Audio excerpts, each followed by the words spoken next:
boy! Such a good boy!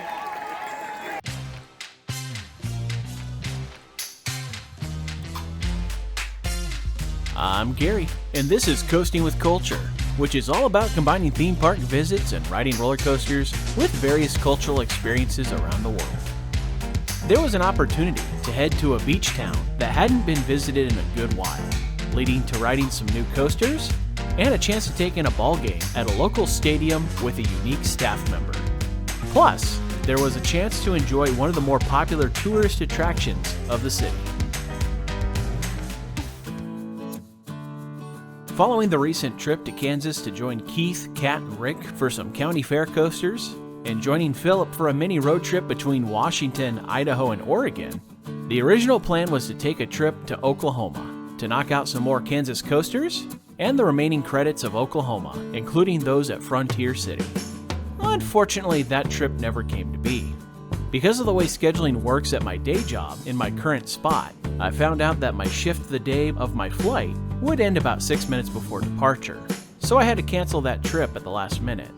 While I had to eat the cost of the hotel for that trip, the bright side is that thanks to the pandemic leading to some airlines to change policies regarding cancellations, I received the full value of my flights with future credits to be used on a different trip, which ended up being this visit to Myrtle Beach. Myrtle Beach used to only be about a 5-hour drive from my old home in Greenville, North Carolina, and there were a few visits to hit the likes of the Myrtle Beach Pavilion on its closing season, as well as Hard Rock Park during its only season. That visit to Hard Rock Park was the last time I made it down to Myrtle Beach, and since that time there have been a few new coasters to arrive. Finding a decent price on a flight and having some flight credit to burn seemed like a perfect combination to make this adventure happen.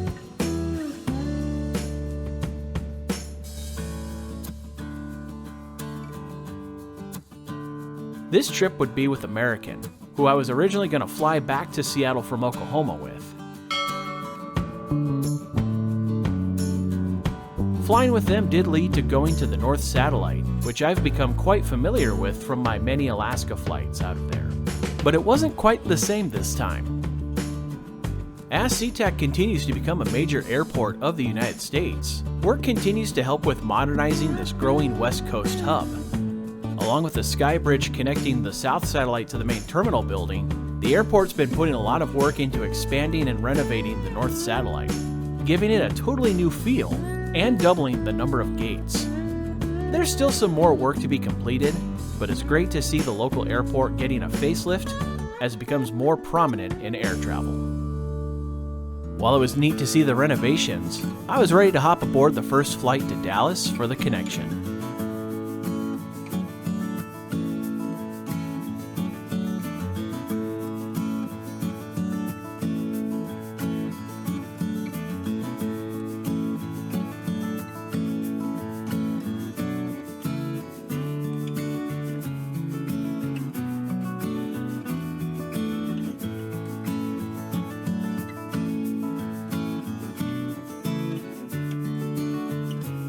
The flight path we took out of SeaTac gave an opportunity to enjoy an early morning view of downtown Seattle, and we also got incredibly close to Mount Rainier on our way south. It almost felt close enough to touch.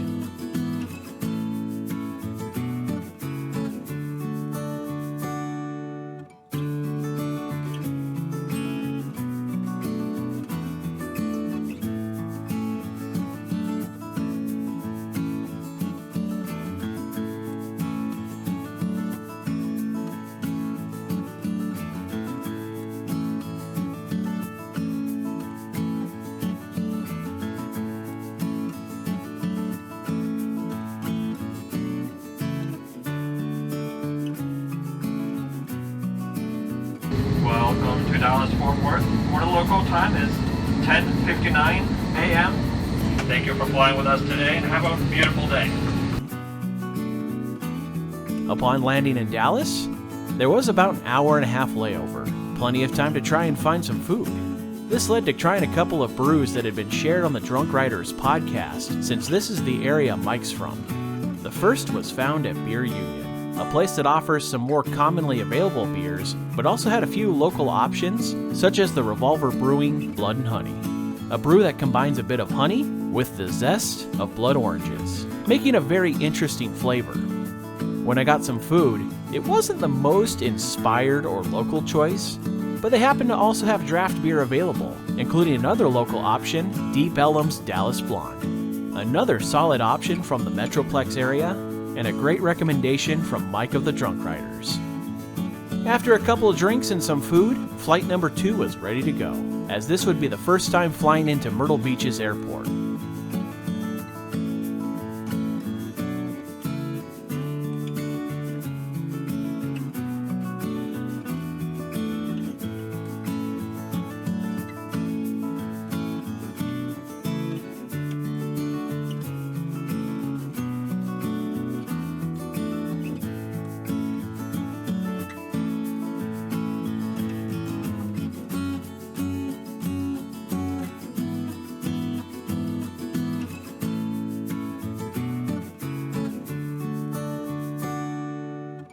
As we approached the coast, we had a go-around situation because the runway wasn't cleared in time for us. But it was cool, as we had a chance to see the main part of Myrtle Beach, including the classic wooden coaster that would be part of this visit later. And a large stretch of the Grand Strand, the 60-mile-long stretch of beach that makes up a large portion of South Carolina's northern coast.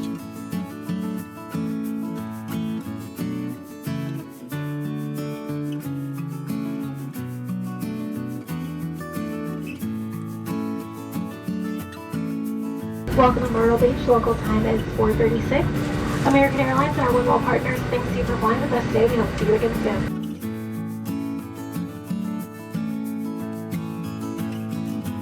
soon. After landing, I went to the hotel to get checked in, then grabbed a lift to the first coaster stop of the trip, which happened at the newest amusement park of the city, Funplex. Part of a small chain of smaller amusement parks, Funplex here in Myrtle Beach is rather compact, with several rides packed into the space of a city block.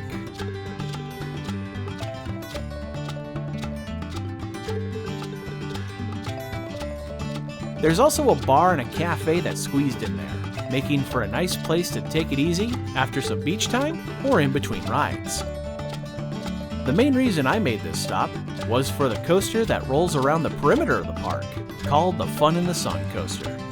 This would be the second big air coaster I've experienced, the first of which came earlier in the year, during the lead up to El Stumble at Tomfooleries in Round Rock, Texas. While the normal spinning seats might be easier to handle, the hamster wheel seats are definitely worth a try.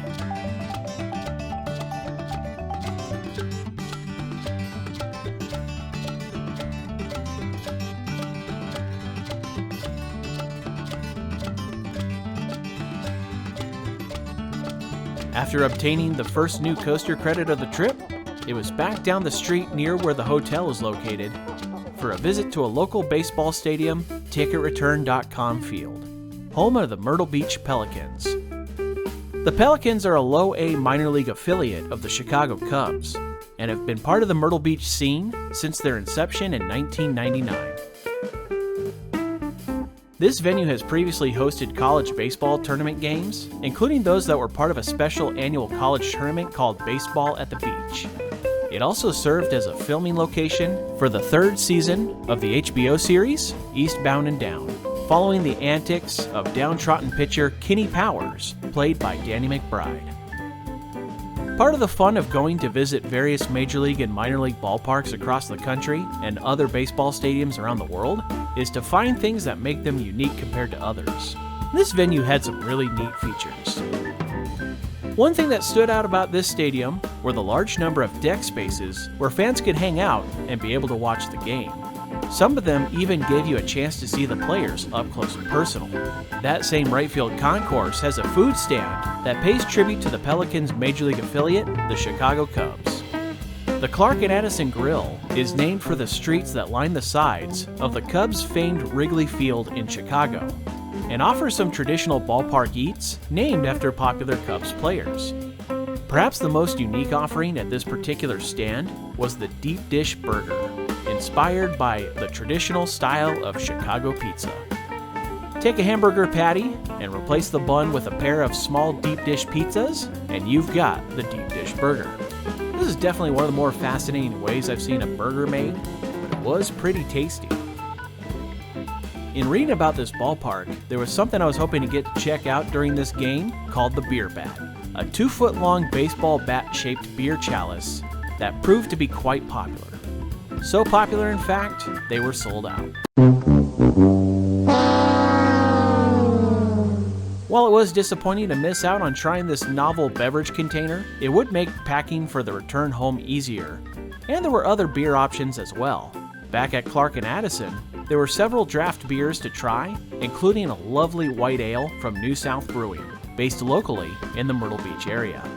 It also happened to be $2 tall boys and tacos over the thirst inning deck, and while I didn't partake in the tacos because of the previously consumed burger, I did grab a couple of tall boys to enjoy with the game.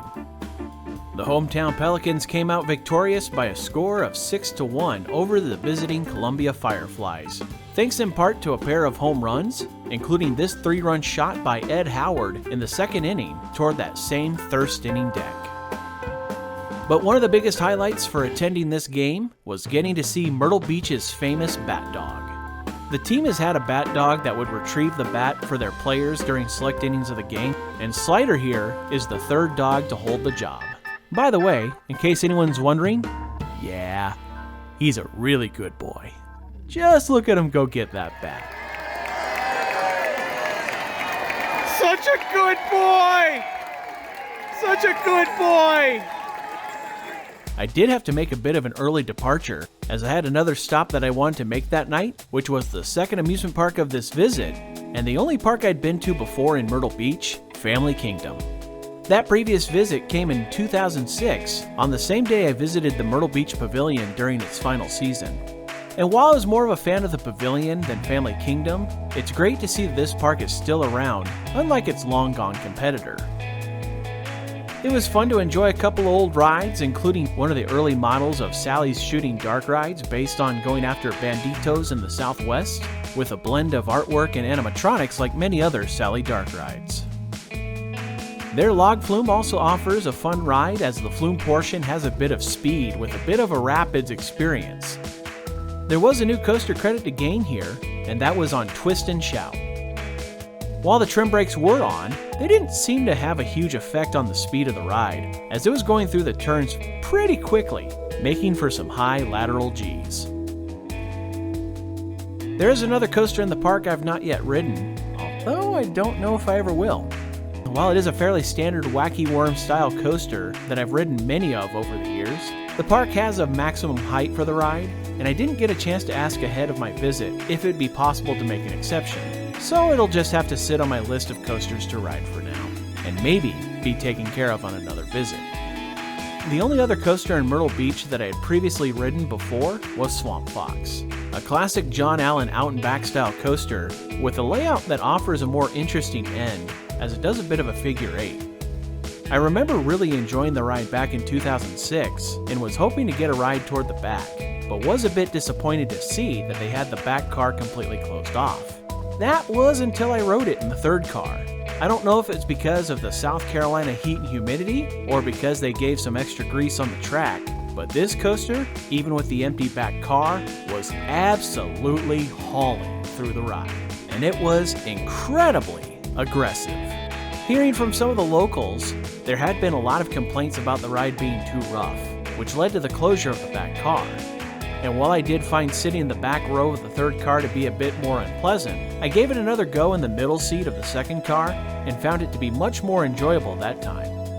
Perhaps with a bit of track work to smooth out a few rough edges, this could become a real gem for the Southeast region, as it has the potential to be one of the best older wooden coasters out there. As the park closed for the night, it was time to head back to the hotel, for there would be more exploring in the morning. Not far from the hotel is the popular shopping, dining, and entertainment complex, Broadway at the Beach.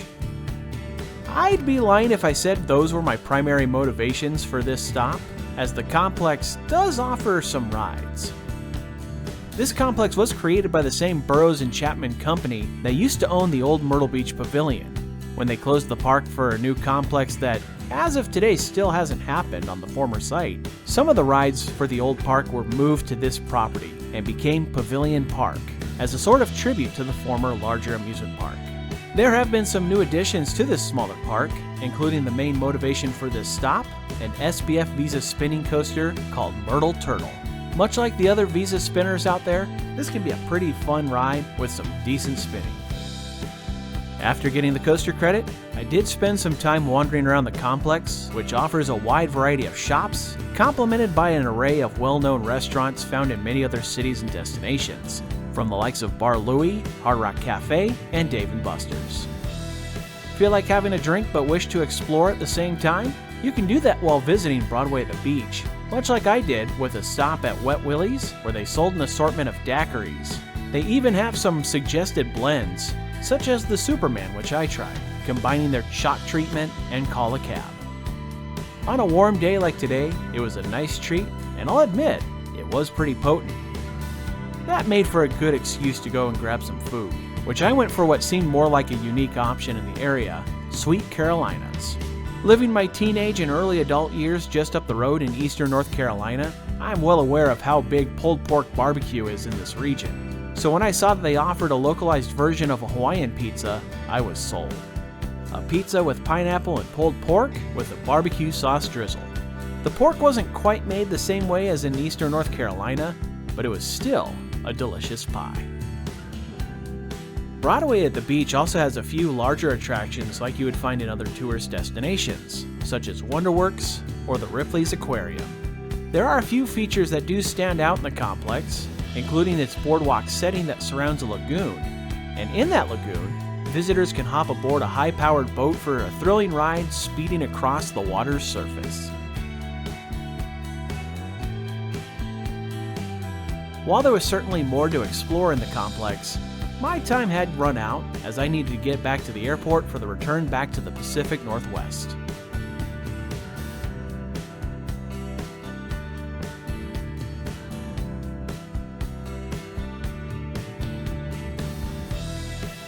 One thing I hadn't noticed when landing in the airport the day before is that they have a bar and grill that appeared to be named in honor of the old Pavilion amusement park, and I was hoping that there would be some nostalgic pieces paying tribute to it, but when looking from the outside, it seemed like it was given more of a generic beach theme.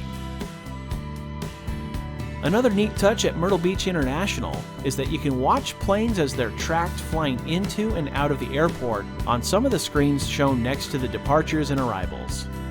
It did make me wonder how many people would look at the screen to see our plane heading toward Dallas.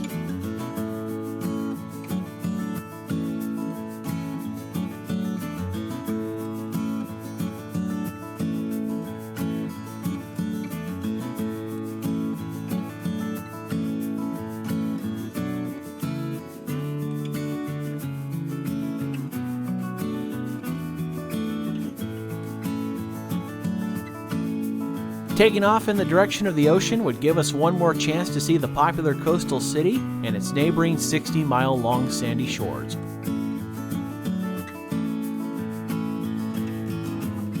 You can also spot part of the Intercoastal Waterway, the channel of water that flows along the Atlantic coast from Virginia all the way down to Key West in Florida.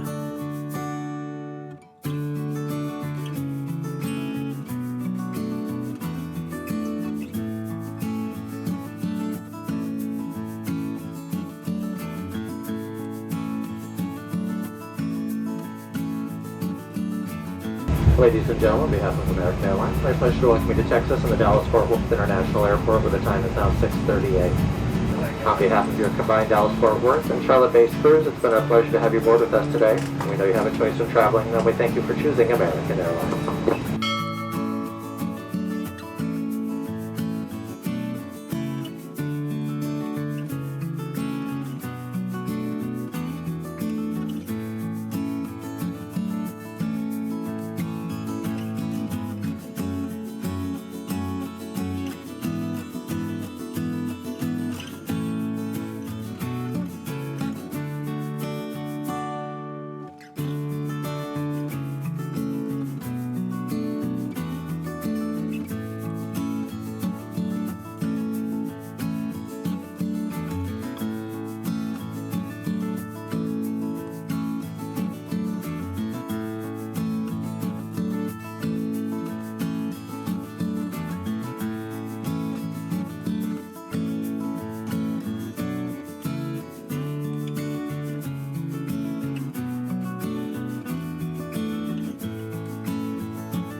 Ladies and gentlemen, welcome to Seattle. Local time here in Seattle is 12:35. And again, on behalf of your entire crew today, we do want to say thank you for flying with us. We hope you have safe travels wherever they take you, and we hope to see you again soon on another American Airlines flight. And with that, another quick adventure was complete. It may be another year or so before a longer trip like those in previous Coasting with Culture vlogs occur again, but that doesn't mean there can't be some fun shore excursions like this one in the meantime, especially for the sake of getting back to a fun city that I hadn't seen in over a decade and reacquainting myself with a classic while adding a couple of new coasters to the list, and getting to enjoy a bit of a ball game where a good boy got to do his thing. Thank you for watching this Coasting with Culture video. If you enjoyed it, please give it a thumbs up and click the subscribe button below to see future videos here on YouTube like these ones, which you may enjoy as well. Additional content can be found at coastingwithculture.com, and you can also follow Coasting with Culture on Facebook, Instagram, and Twitter for announcements, previews, and updates. Thanks again for watching, and until next time, take care and safe travels.